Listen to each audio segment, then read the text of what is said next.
Bonjour à vous tous, j'espère que vous allez bien dans cette période de confinement général. Bienvenue sur ma chaîne. Donc, juste quelques petits mots rapides pour vous parler de cette lecture de vie sentimentale que je mets en ligne là maintenant tout de suite et vous faire savoir que donc j'ai utilisé le Secret Tarot pour faire cette lecture. Vous remarquerez qu'il n'y a pas d'extension à cette lecture de vie sentimentale.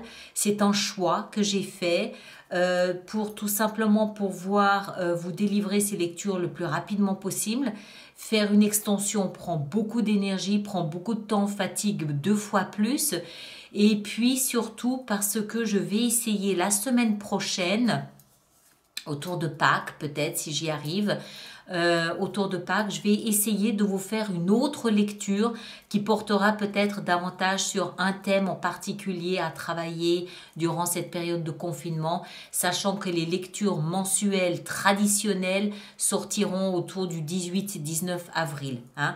Donc ce qui veut dire que je vais essayer toutes les semaines de vous apporter une lecture sans extension, sauf la lecture mensuelle évidemment, pour pouvoir comme ça un petit peu vous aider à passer cette période un petit peu de confinement. Donc, vie sentimentale, très simple, signe par signe, avec ici donc le Secret Tarot.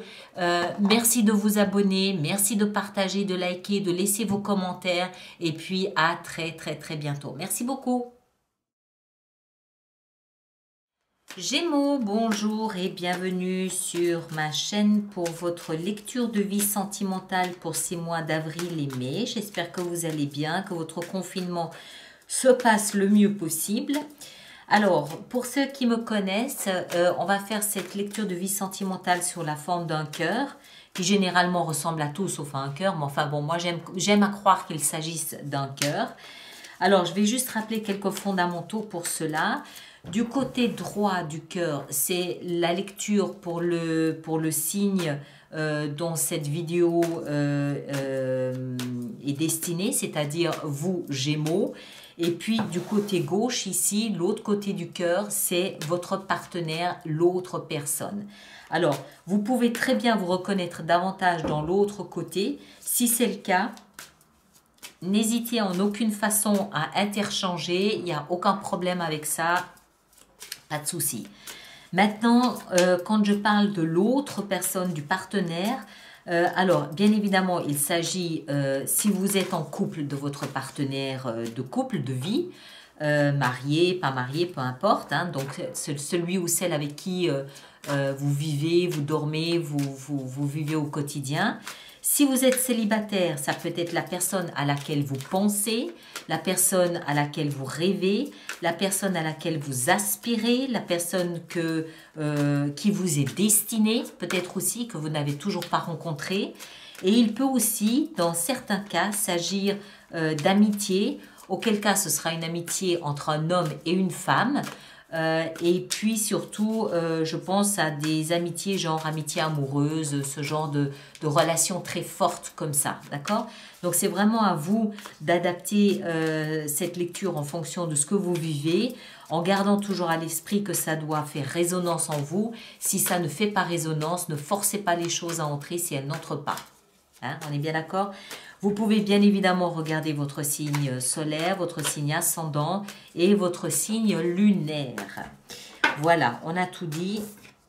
On a tout dit, le roi de coupe et le pendu. Ok, allez, on va commencer. Donc, boum, boum, boum. Alors, la première carte ici qu'on a, la toute première, elle concerne le point de départ de votre relation, ce qui vous unit. Punaise, le soleil, rien que ça. Regardez ces deux protagonistes ici sur cette image, sur cette illustration. Ces deux personnages, ces deux petits garçons, je crois. Oui, c'est deux petits garçons. Voilà, c'est votre relation. Vous êtes l'un à côté de l'autre, vous êtes l'un l'égal de l'autre, l'un à la hauteur et à la dimension de l'autre, et vous êtes baigné par les rayons chauds du soleil, qui, soit dit en passant, symbolise la lumière, c'est-à-dire la compréhension, la clarté des sentiments, et d'autre part la chaleur, c'est-à-dire les sentiments eux-mêmes. D'accord? Donc, superbe. Ensuite, la position suivante représente votre état d'esprit à vous. Alors, l'as de denier et la 4 de bâton. Alors, c'est très bien, les deux ensemble. L'as de denier nous explique que vous êtes dans un état d'esprit de nouvelle construction, un état d'esprit de nouveau départ. D'accord? Mais pas n'importe lequel de nouveau départ. Le denier représente aussi la maison. Donc vous êtes dans un état d'esprit de nouveau départ de maison, ce que la 4 de bâton confirme puisqu'elle nous parle du foyer. Elle nous parle du foyer dans lequel on se sent en sécurité, on se sent protégé, où on peut se montrer en toute nudité parce qu'on est sécurisé chez soi. 4, c'est le chiffre de la stabilité, donc c'est quelque chose de très sécure. Et l'as de denier, le denier nous parle de patrimoine, nous parle de maison, nous parle d'immobilier, nous parle de tout ce qui est ancré dans la terre. Et l'as, évidemment, c'est un nouveau départ. Donc, à la limite, j'ai presque envie de dire que vous construisez physiquement votre nouvelle demeure, votre nouveau foyer pour abriter votre amour, pour abriter votre relation. C'est quelque chose comme ça. Ou tout au moins, vous cherchez peut-être une nouvelle maison pour abriter votre relation. D'accord? C'est votre état d'esprit, hein? C'est pas des actions que vous engagez, c'est votre état d'esprit. C'est comme ça que vous vous sentez.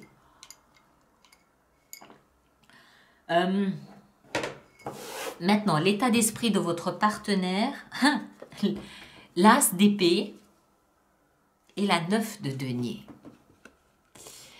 Alors, l'as d'épée, il reprend un peu la symbolique du soleil, c'est-à-dire que alors c'est aussi un nouveau départ, mais avec l'épée, c'est-à-dire que dans le mental, les choses sont claires et limpides.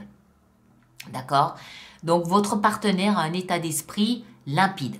Il veut ou elle veut un nouveau départ et c'est clair, il n'y a pas de zone d'ombre, il n'y a pas d'hésitation, il n'y a pas de doute, il n'y a pas d'inquiétude, c'est limpide, c'est clair. À côté de ça, votre partenaire a la 9 de denier. La 9 de denier nous parle plutôt de quelqu'un qui est à l'aise dans son célibat. Donc, moi, j'ai envie de dire que c'est quelqu'un qui a peut-être été toujours très autonome, très indépendant, quelqu'un qui jouit d'un certain confort, probablement quelqu'un qui s'est fait tout seul dans sa vie professionnelle, qui a peut-être bâti son patrimoine tout seul, mais c'est quelqu'un qui, même dans son état d'esprit, c'est quelqu'un qui, même en étant en relation avec vous, c'est quelqu'un qui aura toujours besoin d'un espace où il ou elle conserve une forme d'indépendance. Même si dans sa tête, les choses sont claires et limpides. Cette personne est en relation avec vous, ça ne remet pas en cause sa relation avec vous.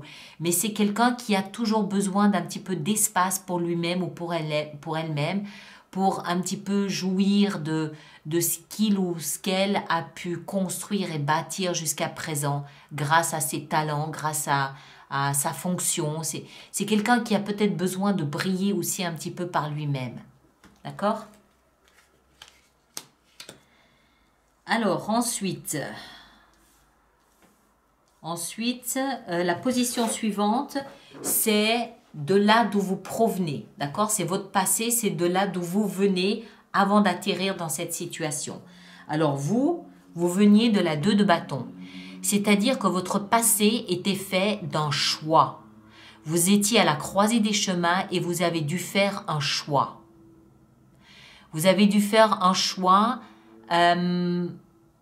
entre deux situations, entre deux personnes, entre deux attitudes, et un de ces choix concernait notamment une ouverture sur le monde. D'accord?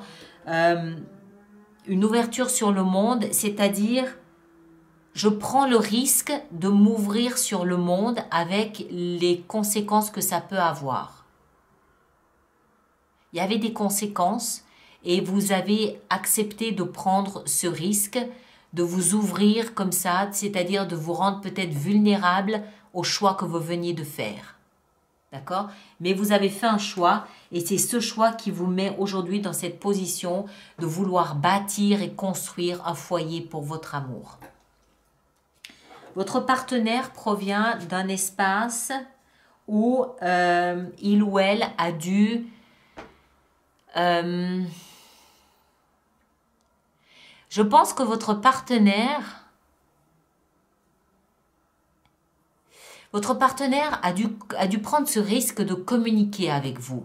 D'accord? C'est quelqu'un qui a dû faire ce pas en avant pour communiquer avec vous, pour parler avec vous. Je pense que c'est quelqu'un qui a pris le risque de se mettre en danger, ou plutôt comment est-ce qu'il faut que je dise ça? Votre partenaire était quelqu'un qui était très à l'aise dans son espace de célibat.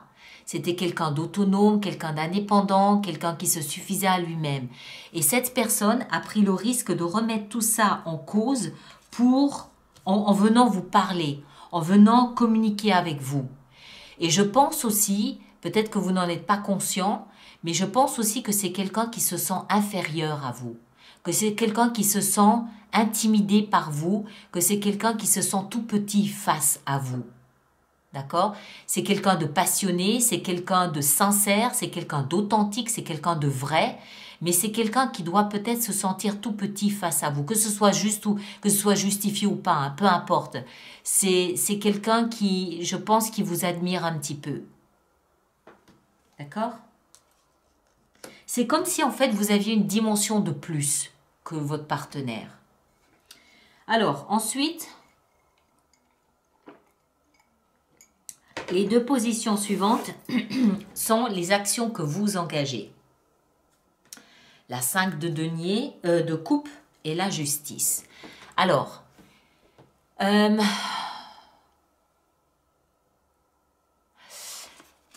ce sont des actions que vous faites. Je pense que la 5 de denier, elle est ici pour nous expliquer que vous aviez pu à un moment donné peut-être vous complaire dans la mélancolie et la nostalgie du passé. À un moment donné, vous aviez peut-être cette habitude de voir le verre à moitié vide plutôt qu'à moitié plein. Et aujourd'hui, vous faites un effort sur vous-même pour rétablir l'ordre des choses et vous rendre justice.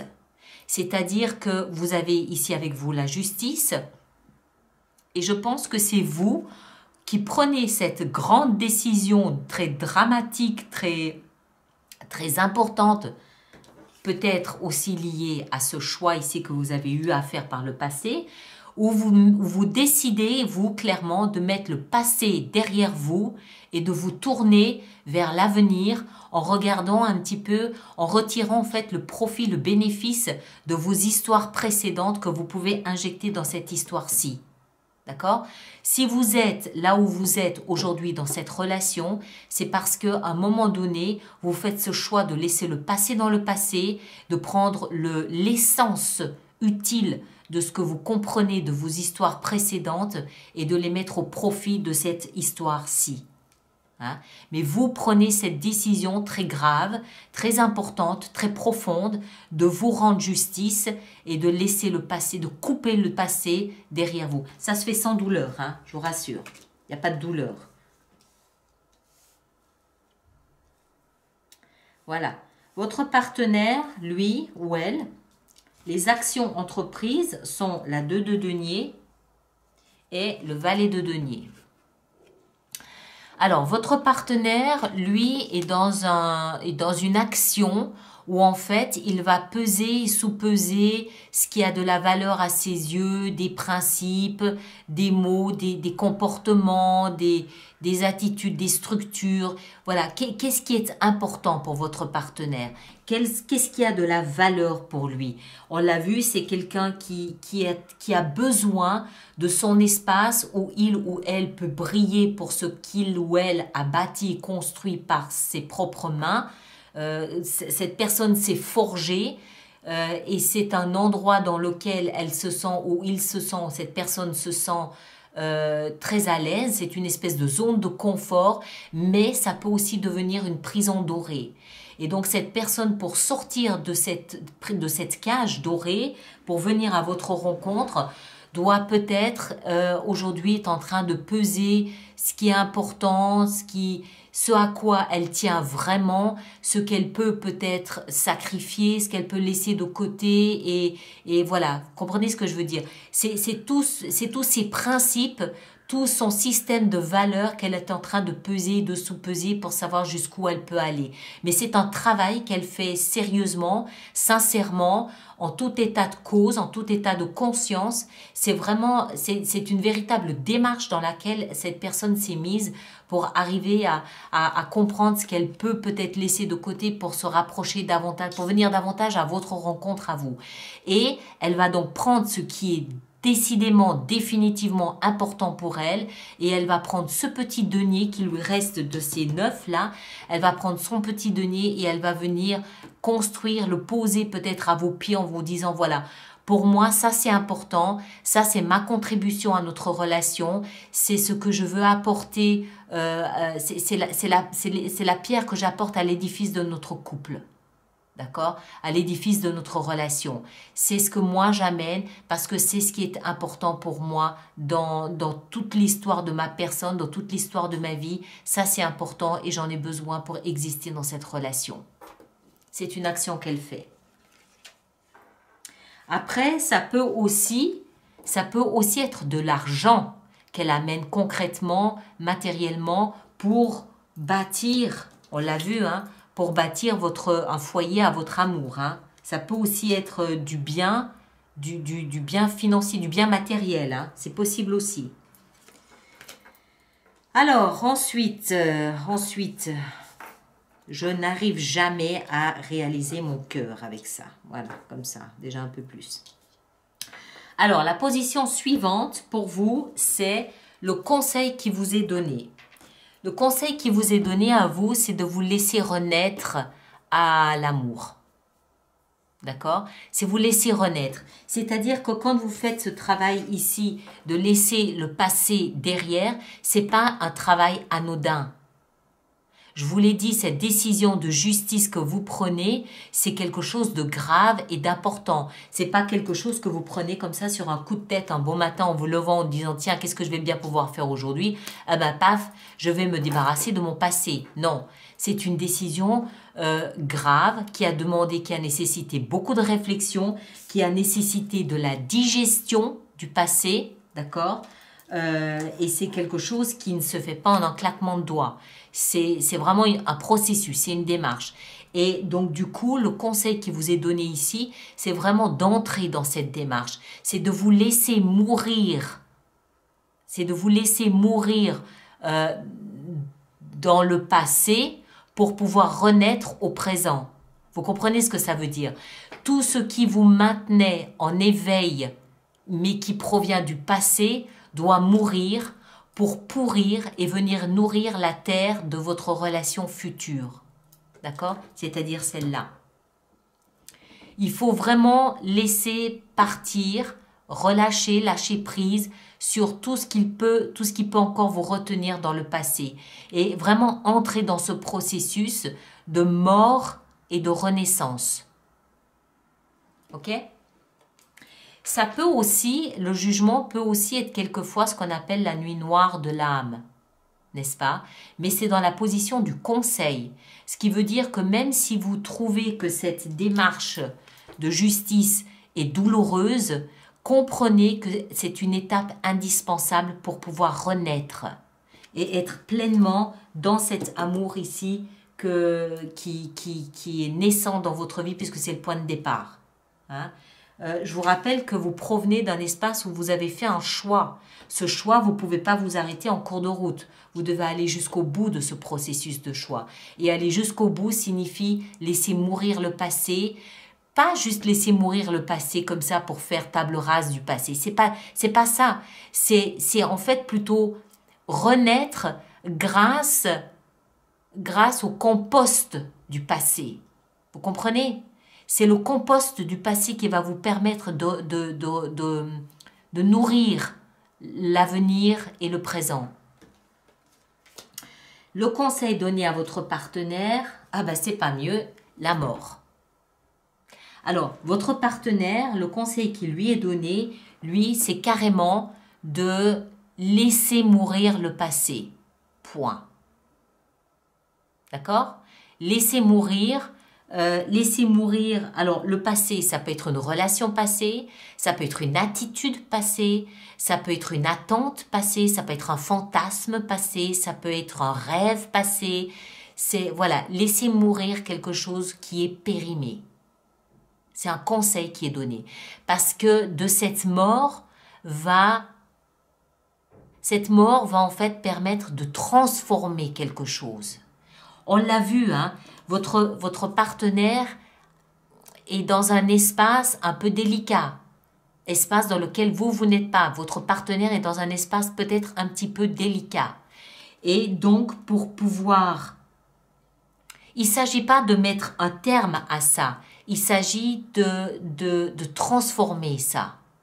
Et pour le transformer, il faut qu'il laisse mourir quelque chose du passé. D'accord? Alors, voilà. Alors maintenant, la dernière carte ici représente l'issue de votre relation à ce stade.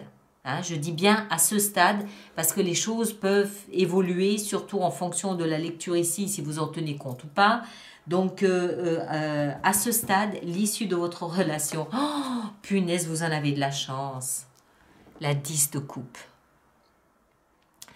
La petite maison dans la prairie. Voilà.